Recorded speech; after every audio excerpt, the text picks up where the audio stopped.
कहा भैया पाइन ठेरी लक्ष्मी।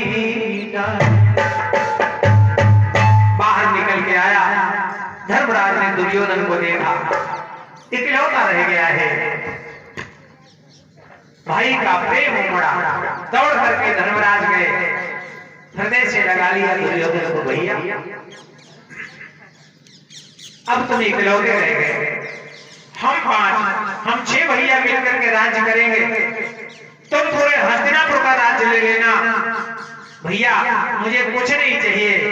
बोले 5 गांव मांगे मुझे दीजे और संपत्ति सब हस्तिनापुर की, पूरी हस्तिनापुर की संपत्ति ले लो, बस मुझे 5 गांव दे दो। और दुर्योधन तो पहले जाकर को बोला।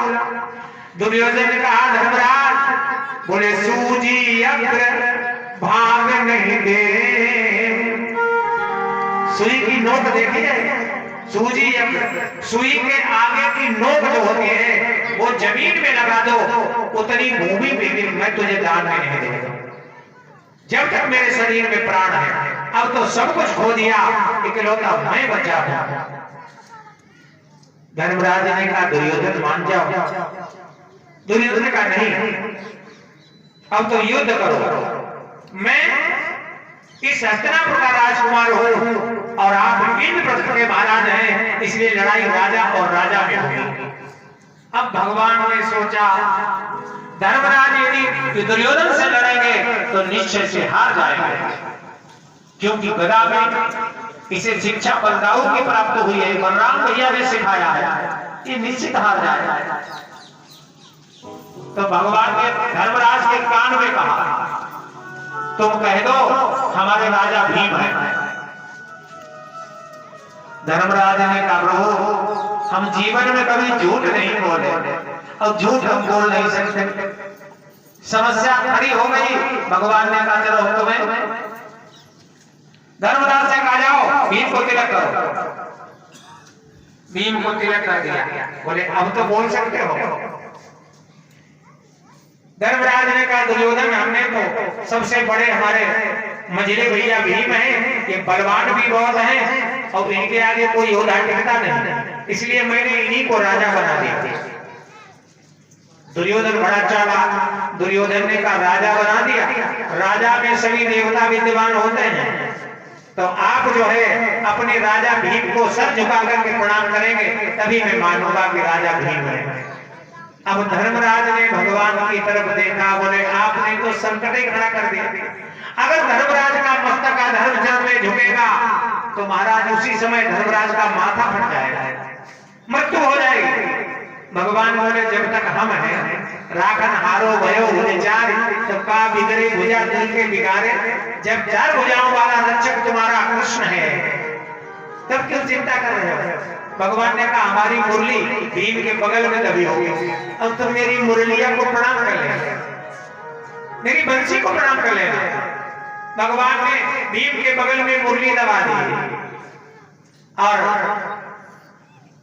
धर्मराज ने जाकर के भीम को प्रणाम किया। भीम को क्या, मुरली को प्रणाम किया और भगवान ने पीछे से अपना वरद हस्त दिखाया आशीर्वाद देने के लिए।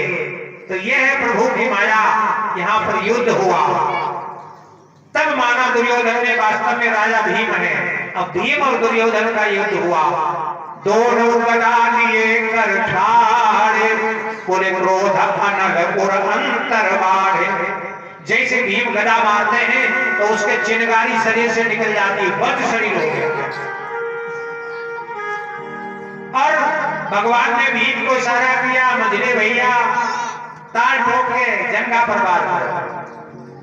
और भीम जंगा पर इसलिए बात नहीं करते हैं क्योंकि युद्ध के विपरीत है। भगवान ने कहा तुम विपरीत सोचोगे, ये तो अन्यायी है, अधर्मी है, इन्होंने तुम्हारे लड़के अभिमन्यु को निहत्था करके मारा था। युद्ध होता रहा, भगवान ने फिर इशारा किया जंगा पर वार करो। घुमा करके जैसे गदा मारा, दुर्योधन की जंघा में लगा, दुर्योधन कराह करके नीचे गिरा, आह निकल गई दुर्योधन के। जैसे ही नीचे गिरा उसी समय बलराम ने देखा कि जंगा पर वार हुआ है। बलराम समस्त तीर्थों को करके लौट के आया। अब विचार करो, बलराम जी अगर युद्ध में होते तो भगवान कृष्ण की 16 कलाएं घर ही रह जाती। बलराम ने कहा, कृष्ण ये क्या करवा रहे हो? एक योद्धा के जंगा पे वार।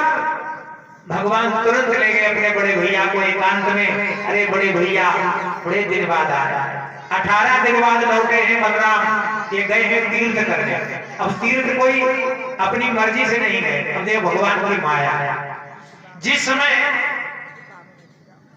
नारायणी सेना को मार करके दुर्योधन ले गया और भगवान कन्हैया अर्जुन के पक्ष में आ गया,